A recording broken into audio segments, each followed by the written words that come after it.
warahmatullahi wabarakatuh. Nama saya Siti Nurjanah, NIM A2101110083 dari Pendidikan Akuntansi Angkatan 2017 Universitas Muhammadiyah Surakarta. Di sini saya akan melaporkan mengenai resesi ekonomi yang terjadi di Indonesia. Keadaan di Indonesia resmi mengalami resesi ekonomi di masa pandemi COVID-19 ini. Resesi ekonomi terjadi ketika pertumbuhan ekonomi mengalami produk domestik bruto negatif.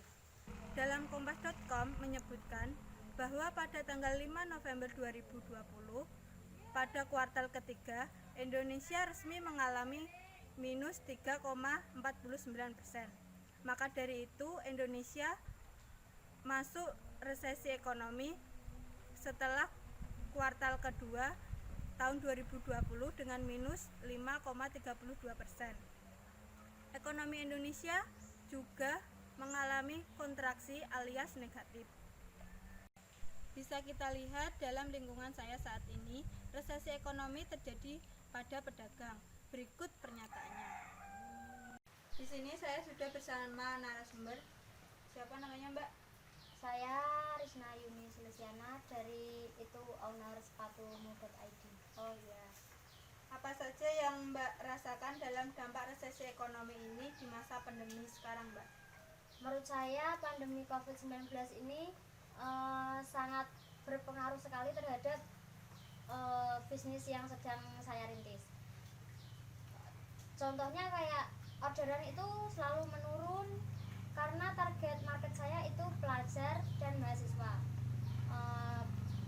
Pelajar dan mahasiswa saat ini kan sedang libur, jadinya tidak ada pemasukan keuangan dan juga belum terlalu memerlukan sepatu seperti itu.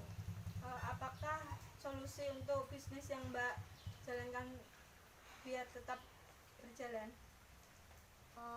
Saya selalu berupaya untuk selalu menarik customer untuk selalu datang ke toko saya dengan cara selalu memposting ulang foto-foto terkait sepatu dan mencoba menarik pelanggan dengan cara paid promote atau endorse.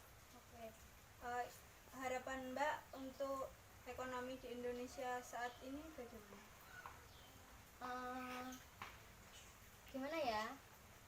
Semoga kepada pihak yang terkait segera dapat membantu perekonomian saat ini, dan semoga COVID-19 ini segera berlalu agar kehidupan bisa kembali dengan normal, tidak perlu menggunakan masker, tidak perlu apa-apa, maksudnya bisa kembali seperti semula, dan yang paling penting dapat memperlancar bisnis-bisnis yang lainnya. Oke, terima kasih atas waktunya ya Mbak Risna. Semoga usaha sepatunya tetap berjalan dengan baik dan semakin sukses banyak pembelinya. Ya. Sektor resesi ini tidak hanya terjadi di kalangan pedagang saja, akan tetapi juga di kalangan petani, wirausaha, pariwisata, transportasi, dan lain sebagainya. Dampak yang dialami dalam resesi ekonomi ini yaitu yang pertama, tingkat pengangguran yang meningkat, kedua, penghasilan menurun, ketiga, harga kebutuhan pokok meningkat. Solusi yang bisa diberikan untuk Indonesia terhindar dari resesi ekonomi, yang pertama, memanfaatkan peluang yang ada, kedua, membuat cadangan dana atau menabung, ketiga, kelola keuangan dengan bijak, artinya rencanakan dengan matang pengeluaran dan buatlah skala prioritas. Terima kasih. Itu yang dapat saya laporkan. Wassalamualaikum warahmatullahi wabarakatuh.